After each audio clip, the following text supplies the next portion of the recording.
pengawasan kesehatan di pintu masuk internasional setelah India mengkonfirmasi 2 kasus infeksi virus Nipah. Pemirsa, pemerintah memperkuat pengawasan terhadap penularan virus Nipah di Indonesia. Jadi apa yang mesti dilakukan untuk orang-orang Indonesia termasuk wartawan yang ke daerah-daerah tadi, ya kalau bisa jangan makan buah yang terbuka.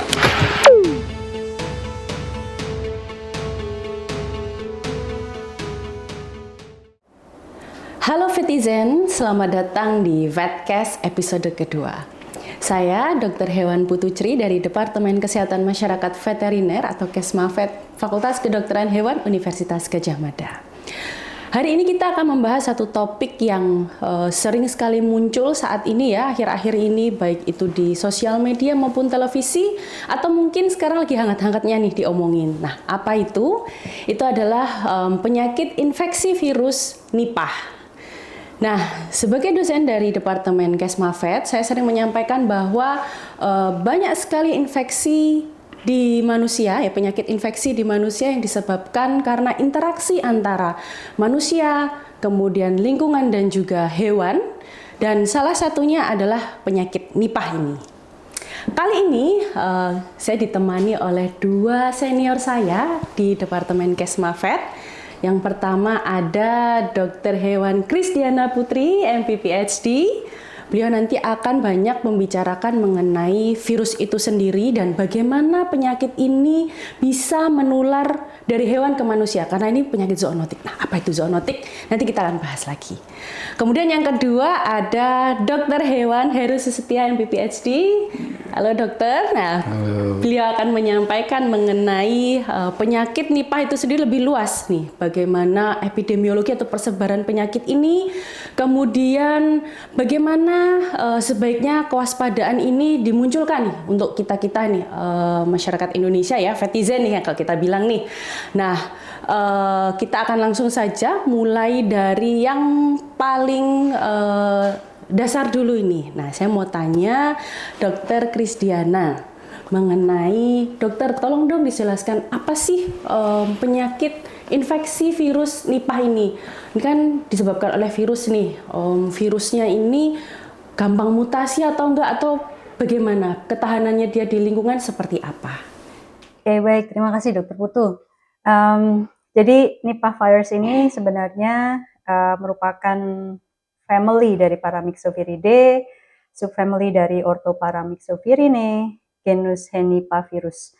Jadi secara morfologis dia memiliki sifat ya, fisikokimia dan juga morfologisnya ini sama dengan Paramyxo yang lain. Kira-kira ukurannya sekitar 40 sampai 600 nanometer dan ini cukup spesifik untuk bentuknya. Jadi bentuknya itu mempunyai nukleokapsid yang berbentuk seperti tulang ikan herring. Dan kemudian di bagian permukaannya dia memiliki glikoprotein di luar dan juga protein fusi. Ini merupakan virus RNA. Mungkin kita sering ya mendengar virus RNA sekarang ya, akhir-akhir ini. Dan ini memiliki 6 protein yang utama. Ada protein fusi, ada yang paling luar itu adalah protein nukleokapsid, kemudian ada matriks, glikoprotein dan juga protein yang besar. Mungkin kalau bicara lebih jauh ya, ini sebenarnya disebab siapa yang membawa atau host pest-nya apa? Host pest-nya adalah kelelawar. Kelelawar yang mana? Kelelawar yang buah atau kita bilangnya sebagai flying fox atau dari jenis Pteropus. Atau kita sebut biasanya codot ya? Ya, betul. Orang-orang kita biasanya kalong ya. Yang besar. Yang besar, ya. Biasanya juga memang yang paling besar yang bentangan sayapnya itu antara 0,8 sampai 1 meter. Berarti kalau yang kecil-kecil di lingkungan rumah itu dia nggak makan buah berarti? Iya, kalau itu kan dia mau makan serangga ya, yang kecil. Tapi yang kecil codot itu juga makan buah. Tapi kalau yang kelelawar kita sebut lowo itu pemakan serangga dia bangsanya itu. Oke, mungkin masih terkait dengan virusnya. Karena tadi disebut RNA virus, kan kita taunya kalau RNA gampang mutasi nih. Apakah virusnya juga gampang mutasi juga? Dari penelitian yang sudah ada terakhir itu, saya lihat bahwa orang mengklasifikasikan sebagai clade MY atau clade Malaysia dan clade Bangladesh. Yang kita tahu so far bahwa untuk clade Bangladesh ini mempunyai efisiensi tinggi untuk terjadi transmisi antara human to human. Sedangkan kalau untuk yang Malaysia itu perlu hospes penguat dulu, lewat babi dulu, baru bisa ke manusia. Dan so far yang kita ketahui yang Indonesia ini masih untungnya masih masuk yang di Malaysia gitu. Berarti harus ada perantara babi dulu kah? Betul, sebagai hospes penguat. Tapi memang kalau di Indonesia mungkin dokumentasinya tidak seperti itu nih. Tidak, agak cukup berbeda dengan dokumentasi yang ada begitu. Baik. Nah, mungkin tadi disebutkan hospes penguat ya.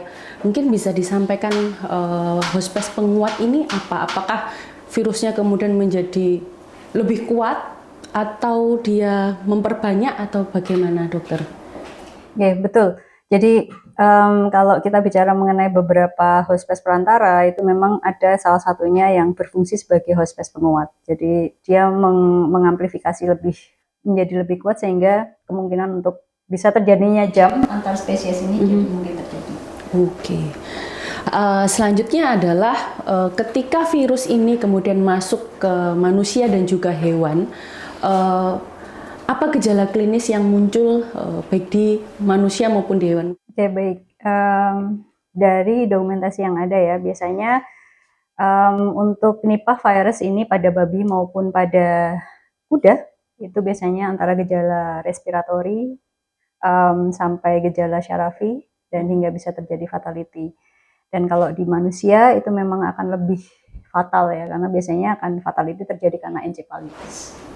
Radang otak berarti ya. Oke. Kemudian untuk tadi kan dia disebarkan dari babi atau dari kelelawar dulu kemudian ke babi. Kalau kelelawarnya sendiri menunjukkan gejala sakit nggak? Maksud saya kalau misalkan kita lagi di jalan terus ketemu ada kelelawar gitu kan, kalau dia sakit kita bisa bahaya, hati-hati gitu. Bagaimana sebenarnya penyakit ini di kelelawar itu sendiri? Mungkin Dokter Heru? Oke, terima kasih Dok Putu. Jadi saya kira secara epidemiologi bahwa kelelawar atau kalung ini adalah sebagai reservoir. Dia secara klinis tidak menunjukkan gejala. Justru itu yang berbahaya itu, sehingga dia tidak berbahaya.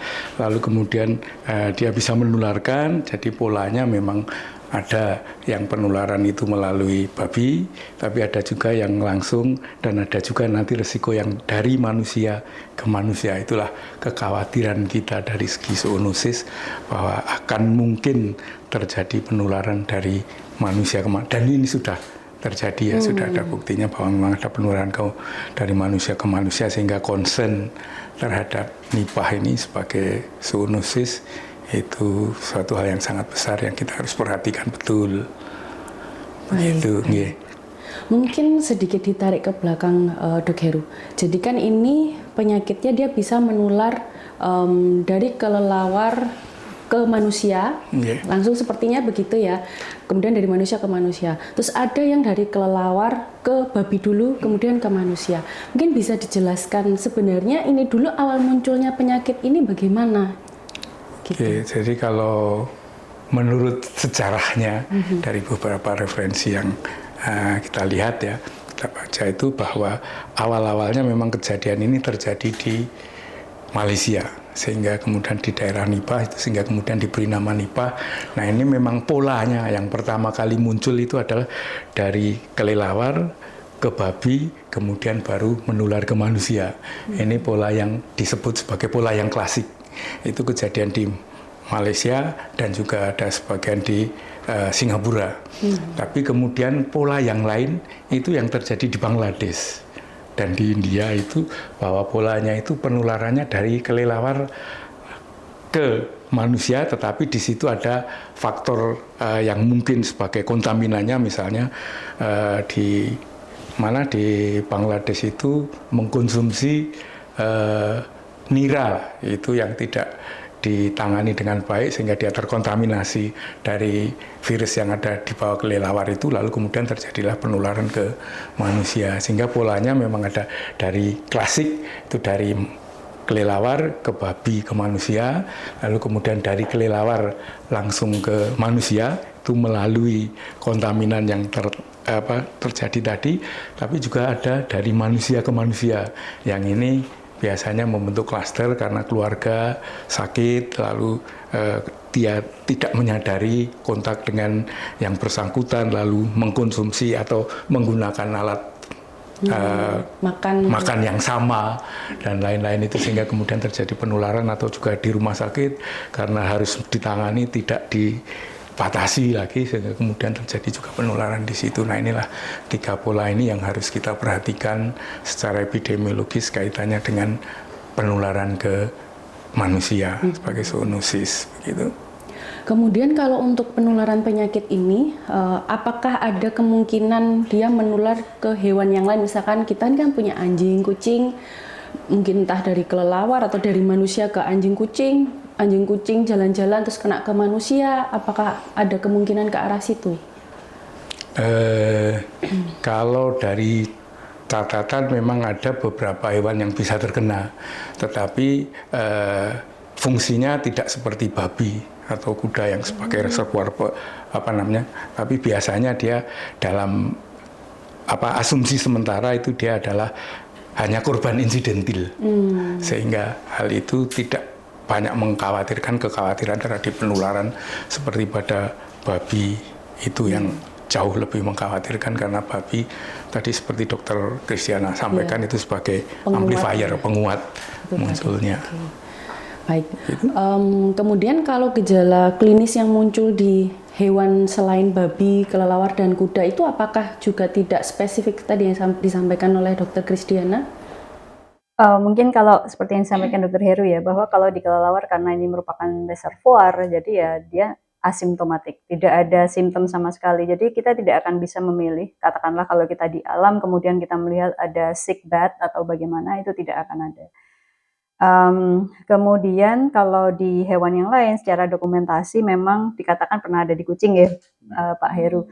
Cuman dokumentasinya juga tidak mencapai fatal, seperti berbeda dengan seperti pada awal itu pada babi itu sampai disebut sebagai barking pig disease. Jadi babinya batuk-batuk ini, Dokter Putu, dan menyebabkan kematian yang fatal banyak begitu. Sehingga ini kemudian timbul concern, kenapa seperti ini. Dan mungkin yang ingin saya tambahkan juga di sini adalah bahwa Nipah outbreak ini juga seasonal sebenarnya. Jadi tidak kemudian setiap kali, meskipun si bat ini, si kelelawar ini membawa, tidak kemudian dia terus langsung shedding, terus begitu, langsung mengeluarkan, terus begitu, tidak sepanjang dia pergi kemana nemplok itu. Tidak. Dan menurut saya ini yang perlu kita menjadi concern kita ya, karena seasonal ini ternyata karena juga dipengaruhi ketika si kelelawar ini mengalami stres ataupun kelaparan. Jadi misalnya mungkin lagi ada ini ya, mungkin sep atau namanya nira ini habis mungkin ya, sepertinya di hutan mereka kelaparan. Nah, ketika ini yang menjadi penguat lagi virusnya. Kemudian mereka pengen dikeluarkan karena stres gitu, shedding. Karena ketahanan tubuhnya berkurang kan ya. Seharusnya karena dia mampu untuk sebagai reservoir gitu ya. Tapi karena stres kemudian di-shed. Oke, berarti ini berkaitan juga bahwa kita sebenarnya harus menjaga lingkungan, terutama hutan yang menjadi habitat kelelawar ini. Kalau misalkan makanannya si kelelawar ini hilang ya, mungkin dari pohon-pohon yang banyak yang sudah ditebang ya, dan fragmentasi, akhirnya kelelawarnya malah mencari makan keluar, dia stres mencari makan, jadi virusnya akan semakin banyak lagi. Apakah seperti itu? Jadi memang konsepnya seperti itu, bahwa sekarang ini kan karena hal-hal kaitannya dengan mengurangi lahan, hutan dan lain-lain, sehingga memungkinkan kedekatan gitu, dari yang tadinya kita jarang berinteraksi atau sekarang posisi kita menjadi lebih dekat dengan, jadi hewan liar ternak dan manusia itu menjadi lebih dekat itu sehingga resikonya akan menjadi sangat tinggi, sehingga memang kemudian juga intensifikasi peternakan, yaitu peternakan itu dipelihara dengan baik membutuhkan tempat yang juga harus khusus, sehingga kemudian ini mengurangi, inilah yang memungkinkan kedekatan itu sehingga resiko itu menjadi semakin tinggi. Itulah yang harus kita waspadai sekarang ini. Baik. Berarti memang harus ada kesinambungan nih antara kesehatan, balance ya, keseimbangan antara kesehatan hewan, manusia dan lingkungan. Ini adalah bagian penting dari penyakit zoonotik tadi ya, kontrol dari penyakit zoonotik lagi. Kemudian berkaitan dengan penyakit nipah ini sendiri, persebaran dari tadi kan kita sampaikan bahwa si penyakit ini baru muncul atau laporannya itu kan baru di Malaysia, kemudian sedikit di Singapura, kemudian Bangladesh dan India. Nah, kemudian bagaimana di Indonesia sendiri? Sebenarnya apakah sudah ada penyakitnya atau risikonya sudah ada atau bagaimana ini, dokter? Ini Dokter Heru. Jadi begini, sebetulnya kalau pemerintah itu kan punya list daftar penyakit namanya PHMS ya, penyakit hewan menular strategis. Itu penyakit-penyakit yang harus diperhatikan di situ. Awalnya di keputusan Direktorat Jenderal kalau tidak salah tahun 2007 itu masih mengatakan bahwa nipah itu tidak ada di Indonesia atau masuk pada kategori kalau kita secara konsep epidemiologinya eksotik. Itu tidak ada di Indonesia. Tetapi berdasarkan penelitian dari teman-teman dari Balitvet dan teman-teman dari BRIN yang sekarang ini, itu hasilnya secara serologis diketemukan ada antibodi di kalong tadi, di beberapa tempat di situ, meskipun diteliti juga di babi itu tidak ada respon antibodinya. Artinya apa? Artinya bahwa paparan itu sudah ada. Gitu. Resiko bahwa di Indonesia ini akan ada, sehingga kemudian di keputusan Dirjen tentang PHMS tahun 2013 itu sudah masuk di perhatian terhadap nipah itu, sehingga karena itu memang juga secara secara serologis tadi sudah diketemukan itu, sehingga kemudian ini menjadi concern kita bahwa ada paparan yang akan mungkin punya potensi untuk terjadi penularan. Itulah yang harus kita waspadai, sehingga ya mudah-mudahan ini tidak kemudian akan berlanjut menjadi terjadi penularan di Indonesia, karena memang kalau di manusia sampai sekarang datanya kelihatannya alhamdulillah tidak ada, meskipun kalau tidak salah dari catatan itu pernah ada yang penduduk manusia yang ada di Batam, kalau tidak salah 2 orang yang pernah bekerja di peternakan babi di Malaysia itu kemudian pulang menunjukkan gejala itu, tapi itu kan statusnya bukan berasal dari Indonesia, sehingga di Indonesia paparannya sudah ada, tetapi belum ada di manusia, dan mudah-mudahan juga tidak mengintervensi sampai kepada pola ke ternak babi dan lain-lain yang kemudian kita tentunya akan menjadi sangat repot, sehingga perhatian terhadap ini menjadi suatu hal yang sangat penting. Begitu, Dok. Ya, baik. Kemudian terkait dengan kesiapan negara kita ini, kira-kira misalkan ketika kita temukan ini amit-amitnya nipah ini masuk ke Indonesia gitu, apakah kira-kira kita mampu, dokter, untuk bisa mungkin bercontoh seperti Malaysia yang dulu pernah ada terus kemudian sampai sekarang udah sama sekali tidak ada. Kira-kira apakah Indonesia mampu untuk memberantas nipah ini sendiri di Indonesia? Mungkin Dokter Heru. Oke, ya gini. Jadi yang dilakukan di Malaysia itu utamanya adalah waktu itu melakukan pemusnahan massal yang cukup banyak, sehingga dampak ekonomisnya juga luar biasa. Nah, ini mudah-mudahan ini tidak terjadilah di Indonesia. Tapi mestinya kita juga sudah punya sistem early warning system ya, peringatan dini terhadap berbagai macam penyakit termasuk nipah ini, sehingga kalau ada ini segera, sehingga kemudian itulah kenapa nipah itu menjadi perhatian di dalam pemerintah, sehingga harapannya bahwa siapapun yang mengetahui itu segera melaporkan.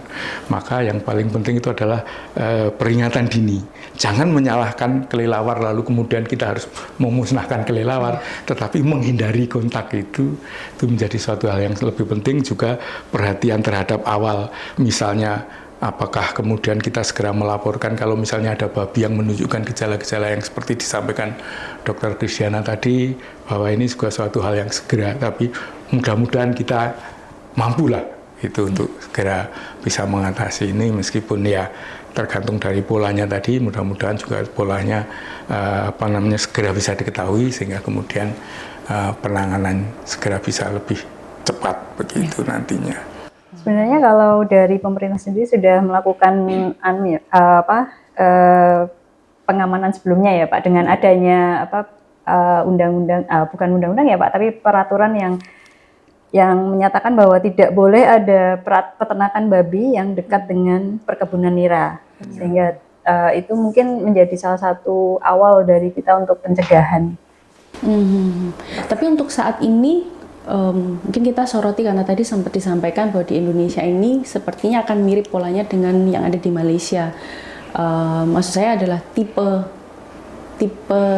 persebarannya mungkin ya. Jadi yang dari kelelawar ke babi dulu, kemudian baru ke manusia. Nah, kalau di Indonesia sendiri kan kita punya cukup banyak peternakan babi ya. Apakah kondisinya saat ini memang sudah dikondisikan seperti itu? Jadi jauh dari hutan, terutama yang menjadi habitat kelelawar, terus kemudian juga cukup berjarak mungkin dengan populasi manusia atau bagaimana?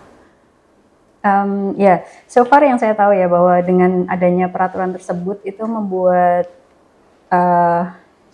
tata penataan peternakan itu menjadi seharusnya bisa lebih mendukung tidak terjadinya penularan dari kelelawar kepada babi yang untuk amplifying. Memang kalau kita lihat dari tipe virusnya, memang jadi Indonesia, Malaysia, Kamboja dan Thailand itu memang berada di dalam satu klaster. Kemudian berbeda lagi dengan yang Bangladesh. Sehingga ini memang mungkin ini adalah juga pergerakan dari Pteropus sendiri, di mana kita juga merupakan endemik dari Pteropusnya sendiri. Jadi bukannya tidak ada ya, sebenarnya ada begitu. Dan beberapa peneliti dari BRIN itu sudah sampai sequencing, berarti artinya tidak hanya secara serologis, tapi memang baru hanya ditemukan di kelelawarnya saja, belum pernah di tempat yang lain. Begitu. Kemudian kalau terkait dengan mungkin kalau kita lihat ke depannya, mungkin tidak hanya fragmentasi hutan, tetapi kita mulai banyak bentuk wisata yang mendekati atau melihat habitat kelelawar, misalnya salah satunya di Pulau Kalong di daerah timur Indonesia itu, apakah itu pun juga ada kemungkinan bisa menularkan nipah ke manusia? Kalau secara kemungkinan sih semuanya bisa ya, tetapi secara konsep juga di dalam ilmu epidemiologi itu kan yang penting adalah memutus rantai penyebarannya. Jadi kalau dari kelelawar ke babi ke manusia ya kita putus, jangan sampai ada terjadi kontak antara babi dengan kelelawar dengan babi. Lalu kemudian kita juga menghindari. Nah, ini suatu hal yang cukup penting di situ, sehingga kita tadi seperti disampaikan Dr. Kristiana bahwa jangan sampai membuat peternakan dekat dengan hutan. Kemudian juga kalau perlu ya, kalau misalnya resikonya tinggi ditutup, lalu kemudian misalnya jangan membiarkan minuman atau pakan itu terbuka sehingga kemudian menyebabkan kontaminasi. Itu adalah salah satu hal yang penting, sehingga kemudian juga segera mengenali dan kemudian segera bereaksi itu menjadi kunci, jangan sampai terjadi penyebaran di berikutnya. Karena pola yang di Kalimantan Timur itu dikatakan Dr. Indrawati waktu itu, waktu kami sempat diskusi, itu dikatakan karena ini penampungan air hujan, menggunakan penampungan air hujan yang kemudian airnya langsung dipergunakan, tidak tanpa dimasak ataupun tanpa diolah terlebih dahulu. Jadi tidak perlu datang ke Pulau Kalong ya. untuk Iya, dapat risiko. infeksinya. Ya, harapannya tidak mau. Risiko. Betul, gitu. betul. Kemudian, nah ini yang saya juga sering tergelitik juga ada beberapa obrolan ya di sosial media maupun di televisi bahwa karena Nipah ini adalah penyakit zoonotik yang menular dari hewan ke manusia, saya jadi berpikir, wah COVID-19 kemarin juga disebut penyakit zoonotik dan persebarannya luar biasa. Ini sedikit kita bandingkan dokter terkait dengan pandemi yang telah terjadi beberapa tahun yang lalu. Nah, tapi katanya Nipah ini bisa jadi lebih parah daripada COVID-19. Nah, mungkin bisa sedikit disampaikan bagaimana sih potensi dari penyakit Nipah ini kalau kita bandingkan dengan COVID-19. Mungkin saya bisa tanya ke Dr. Heru. Oke, jadi secara konsep bahwa penyakit itu memang bisa menular kemudian menjadi wabah dan wabah dalam waktu yang bersamaan itu akan menjadi pandemi. Tetapi dan yang lebih penting lagi adalah sampai sekarang resikonya adalah bahwa fatalitas kasus case fatality rate-nya untuk Nipah ini cukup tinggi, sangat tinggi, sehingga resikonya memang tinggi. Kemudian belum ada vaksin yang bisa dipakai seperti COVID itu, sehingga kemudian resiko juga terjadi risiko penularan antar manusia. Tapi mungkin kalau penularannya mungkin tidak sehebat influenza lah ya, tapi tetap ada kontak dan lain-lain penularan itu, sehingga resiko itu juga ada, sehingga kesadaran dini itu menjadi suatu hal yang sangat penting bahwa kita itu tadi jalurnya memutus, jangan sampai itu terjadi, kemudian menghindari, segera lapor, itu adalah satu hal yang sangat penting untuk mencegah, karena memang kalau itu bisa terjadi, sekarang ini belum ada vaksinnya, belum ada treatment yang khusus, lalu kemudian terjadi penularan antar manusia, case fatality-nya lebih tinggi, maka ini mungkin juga akan lebih menakutkan lah. Sehingga kesadaran awal itu menjadi lebih penting gitu. Jadi mungkin terkait yang disampaikan tadi, yang jelas pertama adalah kita harus lebih waspada. Betul. Kemudian ketika kita mengamati muncul penyakit yang mungkin tersebar di peternakan kita, misalkan ya, mungkin di peternakan babi atau mungkin di kandang kuda ya, ketika di situ muncul penyakit dan ada tanda-tanda bahwa lingkungan kita itu berdekatan dengan habitat kelelawar, maka insting kita adalah mungkin bisa mengarah ke sana. Jadi daripada kita tutupi, karena seringnya seperti itu ya, karena ya mungkin masyarakat takut ya. Mungkin saya sendiri juga kalau punya peternakan pasti akan takut. Tapi daripada takut, kita harus segera lapor ke mungkin dinas terkait, petugas medik veteriner terdekat, dan kemudian bisa langsung dilakukan pemeriksaan secara langsung. Mungkin seperti itu ya, dokter, untuk memutus tali persebaran tadi. Betul, sehingga secara lebih awal kita bisa bertindak itu akan lebih baik daripada terlambat, itu nanti akibatnya akan menjadi lebih parah. Jadi segera tahu itu menjadi lebih baik, segera lapor, kemudian segera tindakan, meskipun tidak perlu panik ya, tidak perlu khawatir. Kalau kita tahu cara penularannya, menghindarinya, berarti disitulah kemudian kita perlu melakukan satu tindakan atau hal-hal lain terkait dengan itu. Sebenarnya kalau dari virusnya sendiri dikatakan bahwa ini sebenarnya sangat mudah rusak, artinya berarti disampaikan bahwa penularan itu biasanya terjadi 1-2 jam maksimal setelah ada bat yang menempel di pohon nira dan kemudian niranya diminum orang. Jadi tidak kemudian yang sudah lama kemudian terjadi penularan. Selain itu juga menurut Dr. Indrawati, bahwa untuk bisa melakukan isolasi terhadap virusnya itu juga karena sangat fragile, jadi tidak mudah untuk dilakukan. Sehingga itu sebenarnya merupakan keuntungan yang kita punya gitu dari segi virusnya sendiri, bahwa memang mudah untuk rusak dan sebenarnya sangat prone terhadap pH atau pH. Mungkin kalau kita melihat banyak cara-cara yang bisa kita lakukan, sebenarnya memang banyak yang bisa kita lakukan untuk mencegah terjadinya. Nah, dokter, terkait dengan virusnya ternyata sangat rapuh ya di lingkungan. Kira-kira apa yang bisa kita lakukan mungkin untuk melindungi, atau kita sebut dengan biosecurity ya, melindungi lingkungan kita supaya virus ini mungkin cepat mati atau lingkungan kita tetap bebas dari kontaminasi virus. Apa yang bisa kita lakukan? Ya, yang pertama kalau memang suka mengkonsumsi nira dalam bentuk yang masih bisa diminum ya, tidak difermentasi, tidak dijadikan gula aren, ini berarti perlu dilakukan treatment terlebih dahulu, paling tidak pasteurisasi, pemanasan, kemudian tidak diminum langsung. Kemudian juga kalau menggunakan penampungan air hujan, kemudian ya harus diolah dulu air hujannya sebelum digunakan untuk manusia. Kemudian juga tadi ada kalau memang merupakan peternakan ya harus sadar juga ya berarti apakah ditutup ataukah kemudian mungkin tidak dekat dengan perkebunan nira. Kalau desinfeksi kandang itu apa? Itu saya rasa buat semua penyakit itu harus dilakukan. Biosecurity itu harus. Baik. Terus kemudian bagaimana untuk personal diri manusia ini? Apa yang harus kita lakukan untuk mencegah supaya virus ini tadi tidak kemudian masuk ke dalam diri kita, selain dari menghindari makan buah yang habis digigit? Gitu ya. Apa kita harus cuci tangan sudah cukup atau bagaimana ini, dokter? Ya, secara umum kan PHBS itu sangat penting ya.